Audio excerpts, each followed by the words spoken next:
ॐ अज्ञानतिमिरन्धस्य ज्ञानाञ्जनशलाखया चक्षुरुन्मिलितं येन तस्मै श्रीगुरुवे नमः। नमो ॐ विष्णुपदाय कृष्णप्रेष्ठाय भूतले श्रीमते भक्तिवेदान्तस्वामिन् इति नामिने।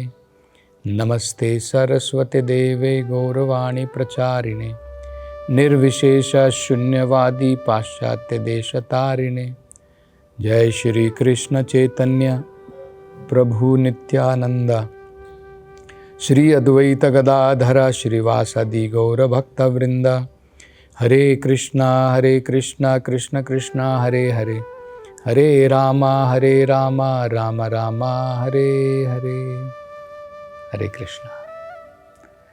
तो पिछली कथा में हम वर्णन कर रहे थे भगवान ऋषभदेव, उन्होंने पहले अवधूत वेश का पालन किया, बाद में अजागर वृत्ति का पालन किया, जिसके अनुसार वो एक ही स्थान पर रहते थे और लोगों को जो आध्यात्मिकता में प्रगति करना चाहते हैं उनको ये सिखाना चाहते थे कि अगर हम प्रचार में नहीं लगे हैं तो हम एक ही स्थान पर रह सकते हैं, और हमें ये विश्वास होना चाहिए कि अगर हम भगवान के कार्यों में लगे हैं, आध्यात्मिकता प्रगति में लगे हैं, तो हमारे कर्म के अनुसार और भगवान जो सुप्रीम कंट्रोलर हैं, जो सब चीज़ों के मालिक हैं, वो जो मेरी ज़रूरतें हैं वो ज़रूर उनका प्रबंध करेंगे। तो ये वो सिखाना चाहते थे। और एक ही स्थान पर लोगों को दूर रखने के लिए वहीं पर मल, वहीं पर मूत्र, और लोगों को दूर रखने के लिए अपने शरीर के ऊपर वो लपेट लेते थे। कई बार उसी में जो है वो लोटपोट करते थे। तो ये बड़ा एक महत्वपूर्ण प्रसंग आगे परीक्षित महाराज को ये प्रसंग सुना रहे हैं शुकदेव गोस्वामी। तो आगे एक बड़ा महत्वपूर्ण वो प्रसंग क्या बताते हैं, वो कहते हैं कि उनके पास में, क्योंकि वो भगवान के ही अंश हैं, सभी प्रकार की योगिक शक्ति उनके पास में थी। जैसे उदाहरण के तौर पर योगिक शक्ति के अनुसार व्यक्ति कुछ क्षणों में मन की रफ्तार से, मन की गति से एक जगह से दूसरी जगह जा सकता है। कई बार योगी एक ही जगह से कुछ ही क्षण में अनेकों पवित्र नदियों में स्नान कर लेते हैं। तो ये योग सिद्धि है। तो 8 प्रकार की योग सिद्धि बताई जाती है। अणिमा, लघिमा, प्राप्ति। हम छोटे से छोटा बन सकते हैं, बड़े से बड़ा बन सकते हैं, जो हम चाहे प्राप्त कर सकते हैं। दूर दूर की चीज़ों को हम देख सकते हैं। किसी भी स्थान पर हम मन की गति से जा सकते हैं। लेकिन फिर भी उन्होंने जो है इन किसी भी प्रकार की योग शक्तियों का प्रयोग नहीं किया और ना ही लोगों का उसका प्रदर्शन किया। उनके अंदर में सारी योग शक्तियां हैं, लेकिन फिर भी उनका प्रयोग नहीं किया और ना ही लोगों के लिए वो प्रदर्शन किया, लोगों को दिखाया कि मेरे अंदर में ये सभी प्रकार की योग शक्तियां हैं। दूसरा, शुकदेव जी बता रहे हैं महाराज परीक्षित को कि भगवान ऋषभदेव ने, क्योंकि वो भगवान के ही अंश हैं, भगवान के ही अवतार हैं, लोगों को ये सिखाने के लिए, समझाने के लिए कि इस जीवन में अगर हम अनंत आनंद की प्राप्ति करना चाहते हैं तो हमें भगवान की प्रेम भक्ति में डूबे रहना चाहिए। तो अपने स्वयं के जीवन से उन्होंने दिखाया कि उनका मन हमेशा भगवान में डूबा रहता था और उसके कारण कभी उनकी आंखों में आनंद के कारण अश्रुओं की धारा बहती थी। ये अनेकों प्रकार के आनंद के लक्षण होते हैं।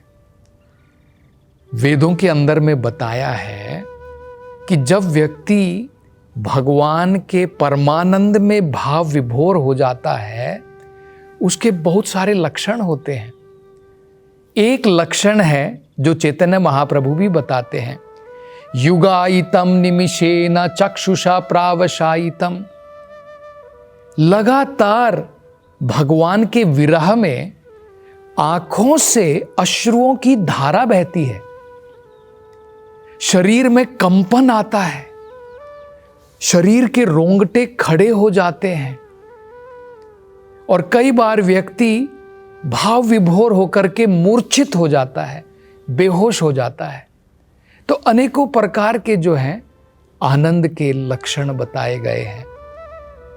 तो भगवान ऋषभदेव जो हैं इस प्रकार के आनंद के लक्षणों में डूबे रहते थे, लोगों को सिखाने के लिए कि भगवान के भक्त में सभी प्रकार की योग शक्तियां होती हैं भगवान की कृपा से, लेकिन फिर भी ना उनका प्रयोग करता है और ना ही उनका प्रदर्शन करता है लोगों को दिखाने के लिए। उससे क्या होता है, व्यक्ति हमेशा भगवान के आनंद में डूबा रह सकता है।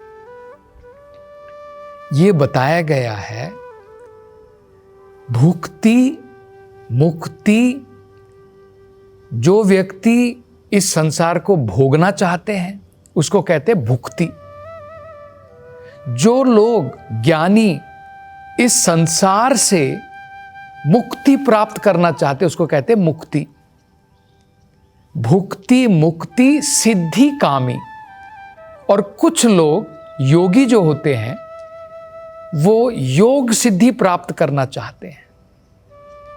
भुक्ति मुक्ति सिद्धि कामी सकले अशांता, ये जितने भी हैं सब अशांत हैं, इनका मन कभी भी शांत नहीं रहता है। सकले अशांता। कृष्ण भक्ता निष्काम अतेव शांता।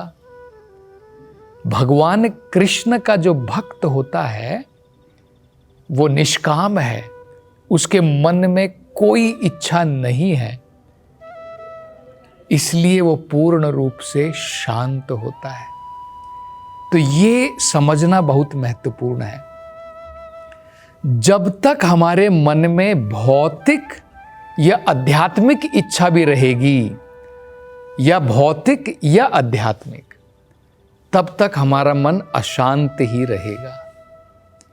जो कर्मी लोग होते हैं उनके मन में हजारों हजारों आकांक्षाएं इच्छा होती है, लेकिन जो ज्ञानी और योगी होते हैं उनके मन में इस प्रकार की भौतिक इच्छाएं नहीं है, लेकिन उनके मन में भी आध्यात्मिक इच्छाएं होती हैं। भौतिक इच्छाओं का उन्होंने त्याग कर दिया है। एक ज्ञानी व्यक्ति जो है धन दौलत ऐश्वर्य ये सब प्राप्त नहीं करना चाहता है, लेकिन वो कैवल्य प्राप्त करना चाहता है, वो मुक्ति प्राप्त करना चाहता है, वो भगवान के शरीर में विलीन हो जाना चाहता है। इसी प्रकार से योगी जो है वो भौतिक ऐश्वर्यों के पीछे नहीं भागता है, लेकिन वो सिद्धि प्राप्त करना चाहता है। अणिमा लघिमा प्राप्ति, ये अनेकों प्रकार की जो सिद्धियां होती हैं वो उनकी प्राप्ति करना चाहता है। तो वेदों में कहा है, चाहे भौतिक इच्छाएं हो मन में या फिर आध्यात्मिक इच्छा हो, हमेशा हमारा मन अशांत रहेगा। कृष्णा भक्ता निष्कामा, क्योंकि भगवान का जो भक्त होता है वो निष्काम है, उसे कोई भी ऐसी भौतिक इच्छा नहीं है।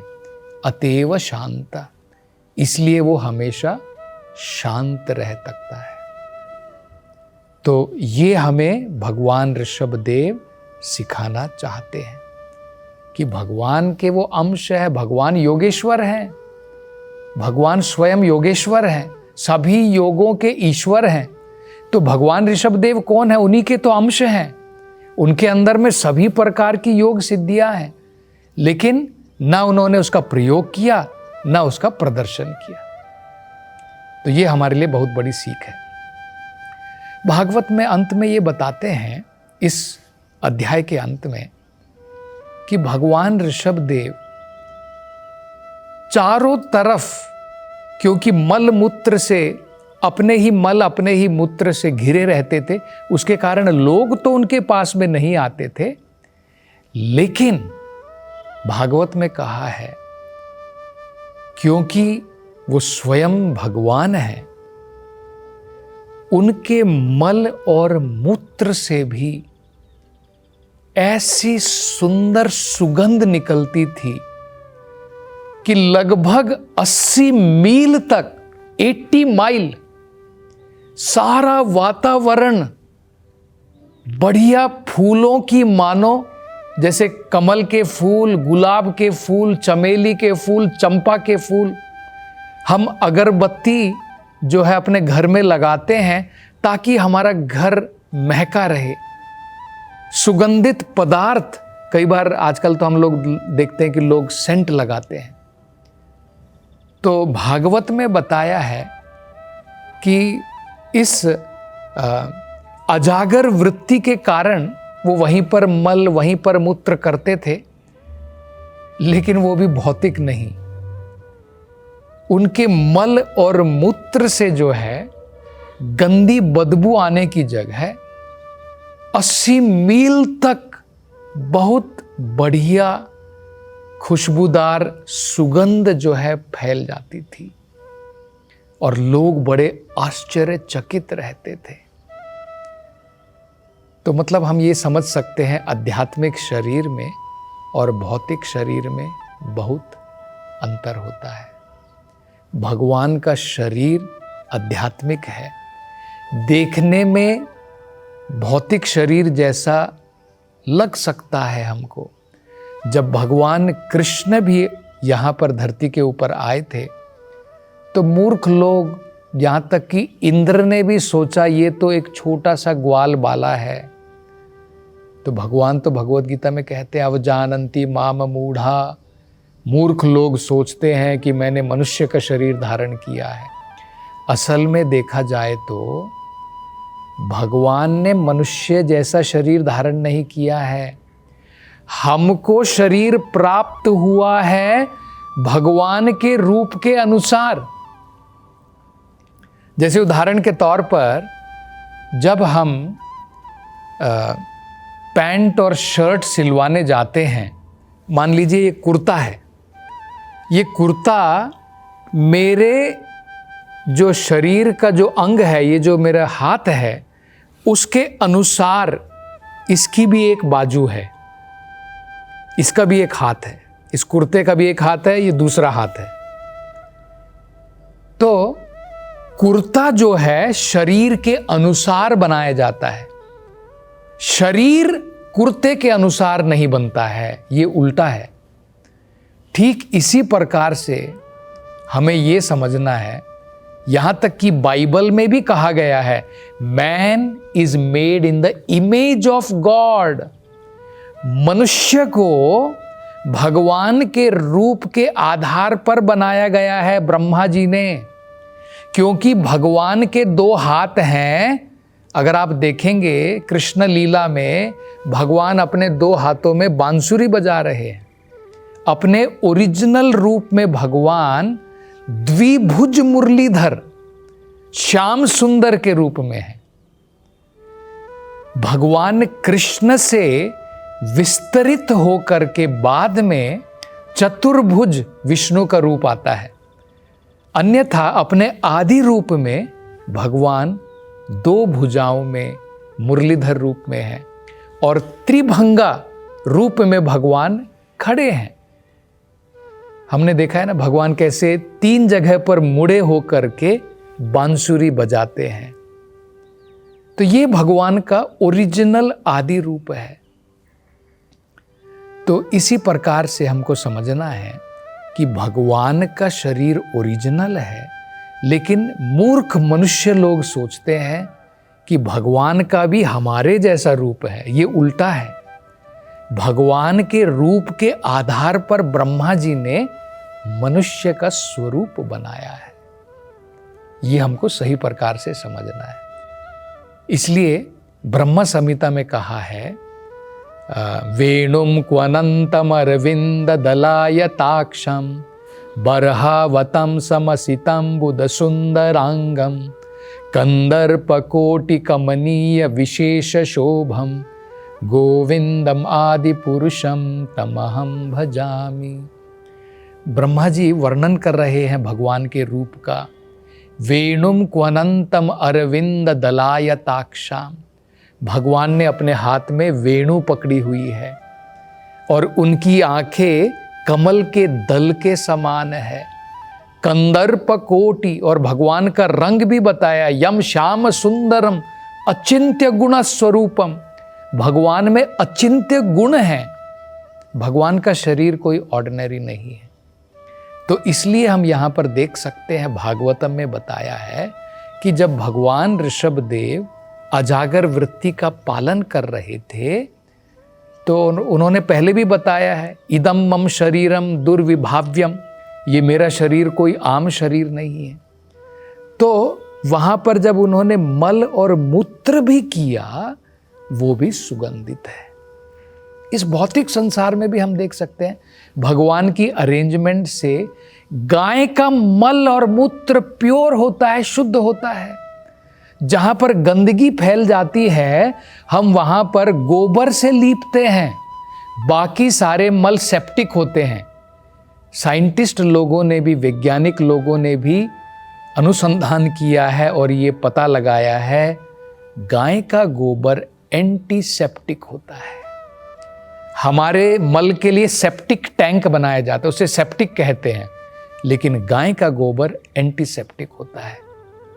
तो ये भगवान की कृपा के द्वारा, भगवान की योजना के अनुसार है। तो भगवान का शरीर आध्यात्मिक है, उसमें कोई भौतिकता का लेश मात्र भी नहीं है। ये भगवान जो है अपनी इस लीला के द्वारा हमें समझाना चाहते थे। तो यहाँ पर ये अध्याय यहीं पर समाप्त होता है।